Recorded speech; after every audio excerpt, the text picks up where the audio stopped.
அடைந்தேன். ஓம் சாந்தி. 27/7/2024 காலை முரளி. ஓம் சாந்தி. பாப் தாதா, மதுவனம். சாராம்சம்: இனிய குழந்தைகளே, தந்தையை போன்று கருணை நிறைந்தவர்களாகவும் பரோபகாரிகளாகவும் ஆகுங்கள். விவேகமான ஒருவர் தானும் முயற்சி செய்து மற்றவர்களையும் முயற்சி செய்ய தூண்டுவார்.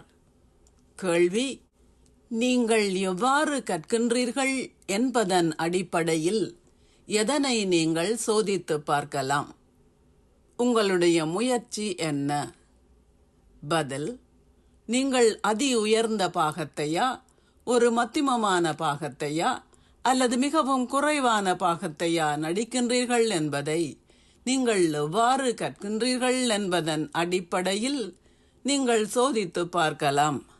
மற்றவர்களையும் அதி உயர்ந்தவர்களாக ஆக்குபவர்களே, அதாவது சேவை செய்வதுடன் பிராமணர்களின் எண்ணிக்கையை அதிகரிக்கச் செய்பவர்களே அதி உயர்ந்த பாகத்தை நடிப்பவர்கள் என்று கூறப்படுகின்றது.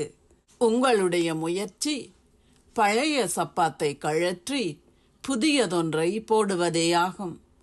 ஓர் ஆத்மா தூய்மையாகியதும் அவரால் ஒரு தூய்மையான புதிய சப்பாத்தை பெற முடியும், அதாவது புதிய சரீரத்தை பெற முடியும். ஓம் சாந்தி. தாரணைக்கான சாராம்சம்: 1. உங்களுடைய புத்தியை இந்த ஞானத்தினாலும் யோகத்தினாலும் சீர்படுத்துங்கள். தந்தையை மறந்து விடுகின்ற தவறை செய்யாதீர்கள். ஒரு காதலராகி அன்பிற்கினியவரை நினைவு செய்யுங்கள். 2. பந்தனங்களில் இருந்து விடுபட்டு மற்றவர்களையும் உங்களைப் போன்று ஆக்குகின்ற சேவையை செய்யுங்கள். ஓர் உயர்ந்த அந்தஸ்தை பெறுவதற்கு முயற்சி செய்யுங்கள். என்றுமே உங்கள் முயற்சியை இட்டு மனம் தளராதீர்கள். ஆசீர்வாதம்: ஒருமுகப்படுத்தும் ஸ்திதியில் ஒரு நிமிடத்தை செலவழிப்பதன் மூலம் ஏகாந்தத்தில் நிலைத்திருந்து சக்திமிக்க அனுபவத்தை கொண்டிருந்து பிறருக்கும் அதனை கொடுப்பீர்களாக. ஏகாந்தத்தில் நிலைத்திருப்பது என்றால் ஒரு சக்திமிக்க ஸ்திதியில் உங்களை ஸ்திரப்படுத்திக் கொள்வதாகும். உங்களை விதை ஸ்திதியில் ஸ்திரப்படுத்தி நீங்கள் வெளிச்ச வீடாகவும் சக்தி வீடாகவும் ஆகி உலகிற்கு வெளிச்சத்தையும் சக்தியையும் கொடுக்கவோ அல்லது தேவதை ஸ்திதியில் நிலைத்திருந்து உங்களால் அவ்யக்த ஸ்திதியின் அனுபவத்தை பிறருக்கு கொடுக்க முடியும்.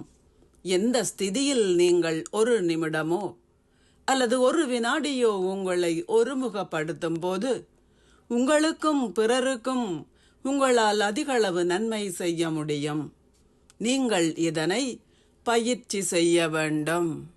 ஸ்லோகம்: ஒவ்வொரு எண்ணத்தையும் ஒவ்வொரு வார்த்தையையும் தூய்மையின் அதிர்வலைகளில் அமிழ்த்தி கொண்டிருப்பவரே ஒரு பிரம்மச்சாரி ஆவார். ஓம் சாந்தி. நன்றிகள் பாபா.